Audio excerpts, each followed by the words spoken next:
ODI ক্রিকেটকে বাঁচাতে ত্রিদেশীয় সিরিজকে ফিরিয়ে আনার কথা বলেছে শুভমান গিল। আবার সে এটাও বলেছে যে 50 ওভারের ক্রিকেটকে 40 ওভারে করার প্রয়োজন নেই, এবং আমি তার সঙ্গে একদম সহমত। ওডিআই ক্রিকেটকে বাঁচানো বর্তমানে খুবই দরকার, কারণ আমার মনে হয় বিশ্বকাপের দিক থেকে যদি দেখেন তাহলে 50 ওভারের বিশ্বকাপ একদম পারফেক্ট বিশ্বকাপ। 50 ওভারের ক্রিকেটে ম্যাচ জেতার জন্য আপনাকে যেমন বড় শট খেলতে হবে, তেমনি ইনিংস গড়তে হবে, পার্টনারশিপ গড়তে হবে, নিজের স্কিল দেখাতে হবে। টি-20 আর টেস্ট এই দুটো ফরম্যাটের একটা মিশ্রণ আমরা দেখতে পাই ওডিআই ক্রিকেটে। টি-20তে যে কোনো টিম যে কোনো এক দুজন প্লেয়ারের ভালো পারফরমেন্সের উপর ভিত্তি করে যে কোনো টিমকেই হারিয়ে দিতে পারে, ফলে অনেক সময় সেখানে অ্যাকচুয়াল ভালো টিমের জেতার সম্ভাবনাটা একটু হলেও কমে যায়। কিন্তু যখন প্রশ্নটা আসবে ওডিআই ক্রিকেটের, তখন একটা ভালো টিমকে হারানোর জন্য প্রচুর পরিমাণে ভালো ক্রিকেট খেলতে হবে। তাই টি-20 তুলনায় ওডিআইতে বিশ্ব চ্যাম্পিয়ন হওয়াটা আমার মনে হয় বেশি পরিশ্রমের দরকার। আর টেস্ট ক্রিকেট আছে, সেখানে তো বিশ্বকাপ খেলা সম্ভব না। তাই বিশ্বকাপের দিক থেকে ওডিআই ফরম্যাট একদম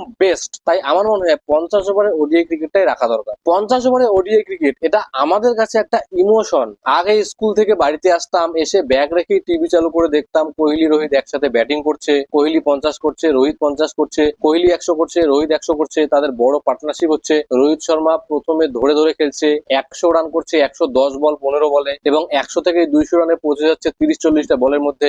এই জিনিসগুলো দেখেই আমরা বড় হয়েছি। ফলে 50 ওভারের ক্রিকেটটা আমাদের কাছে একটা ইমোশন হয়ে দাঁড়িয়েছে। বিরাট কোহলি আর রোহিত শর্মা যেমন আমাদের জেনারেশনের কাছে একটা ইমোশন বলতে পারেন, তেমনি ওডিআই ক্রিকেটটাও কোহলি রোহিতের সঙ্গে একসাথেই মিশে আছে আমাদের জন্য। তাই ওডিআই ফরম্যাটটাকে 50 ওভারেরই রাখা উচিত। আর যেটা সমস্যা যে ভিউয়ারশিপ কমে দাঁড়িয়েছে, সেই ভিউয়ারশিপটাকে আনার জন্য ত্রিদেশীয় সিরিজ বা চতুর্দেশীয় সিরিজ এগুলোকে ফিরিয়ে আনাটা খুবই কার্যকরী হবে। কারণ বর্তমানের আইপিএল এর যুগেও ভালো ক্রিকেট, কোয়ালিটি ক্রিকেট দেখার দর্শক অনেক আছে। এর প্রমাণ আমরা পেয়েছি সোনি স্পোর্টস এর রিপোর্টে। সোনি তাদের অ্যানুয়াল ইনকামের যে রিপোর্ট একটা পাবলিশ করেছে, সেখানে দেখা গেছে যে সোনির টিভিতে দর্শক বেড়ে গিয়েছে, যেখানে হটস্টারে আইপিএল এর দর্শক কমে গিয়েছে। অন্যদিকে সোনির টিভির দর্শক কিন্তু বেড়ে গিয়েছে। আর তার পিছনে একটা মেন কারণ হচ্ছে গত বছরের ভারত ইংল্যান্ডের টেস্ট সিরিজটা, আর তার সঙ্গে এশিয়া কাপ। গত বছরের সেই টেস্ট সিরিজে একদম পুরো 5 দিনের কোয়ালিটি ক্রিকেট কিন্তু আমরা দেখতে পেয়েছিলাম। 5টা টেস্ট ম্যাচই পুরো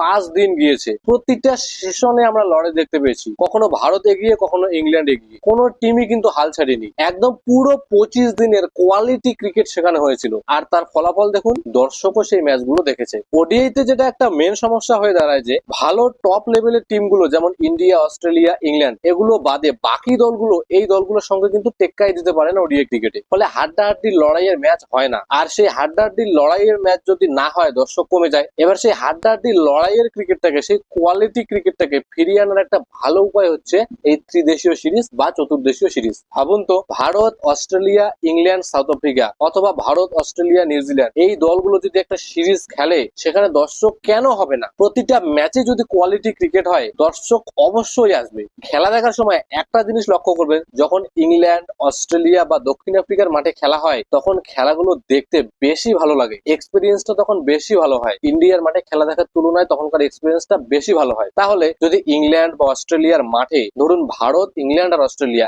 এই তিনটে দলের যদি একটা সিরিজ হয়, দর্শক কেন খেলা দেখবে না? মাঠেও দর্শক আসবে খেলা দেখতে, আবার টিভিতেও দর্শক আসবে খেলা দেখতে। 2012 সালে সিবি সিরিজে কোহলির সেই ইনিংসটার কথা মনে আছে? মালিঙ্গাকে যে ইনিংসে 1 ওভারে 24 রান মেরেছিল, সেটাও কিন্তু একটা ত্রিদেশীয় সিরিজ ছিল ভারত, অস্ট্রেলিয়া আর শ্রীলঙ্কার মধ্যে। সেই ম্যাচে ভারতের সামনে 321 রানের একটা বড় টার্গেট ছিল, কিন্তু সেখানে একটা টুইস্ট ছিল যে ভারতকে যদি ফাইনালের আশা বাঁচিয়ে রাখতে হতো, তাহলে সেই রানটা 40 ওভারের মধ্যেই চেস করতে হতো। তাহলেই ভারত একটা এক্সট্রা বোনাস পয়েন্ট পেত, আর তাহলেই ভারত ফাইনালে যাওয়ার আশাটা থাকতো। আর তখনই আমরা বিরাট কোহলি এরকম একটা মাস্টার ক্লাস ইনিংস দেখতে পেলাম, যেটা বিরাট কোহলির কেরিয়ারে one of the best ODI innings. 86 বলে 133 রান করে শেষ অব্দি ভারতকে ম্যাচ জিতিয়ে এসেছিলেন। আর 36 ওভার 4 বলে ভারত 321 রান চেস করে ফেলে। এইরকম টান টান একটা ম্যাচ, যার সঙ্গে এত কিছু জড়িয়ে আছে, সেগুলো ট্রাই সিরিজ বলেই সম্ভব ছিল। যদি দুটো দলের মধ্যে একটা বাইলেটারাল সিরিজ হতো, তাহলে তো এরকম কিছু হতো না। তখন হয়তো আমরা কোহলি এরকম একটা ইনিংসও দেখতে পেতাম না। তাহলে এইরকম কোয়ালিটি ক্রিকেটের জন্য ট্রাই সিরিজ একটা খুবই ভালো উপায় হবে। তাই আমারও মনে হয় যে এই ত্রিদেশীয় সিরিজ বা 4 দেশের মধ্যে একটা সিরিজ, এগুলোকে ফিরিয়ে আনা দরকার, এবং 50 ওভারের ক্রিকেটকে 40 ওভার করার কোনো দরকার নেই। এই বিষয়ে আপনাদের কি মতামত কমেন্টে অবশ্যই জানাবেন। ধন্যবাদ।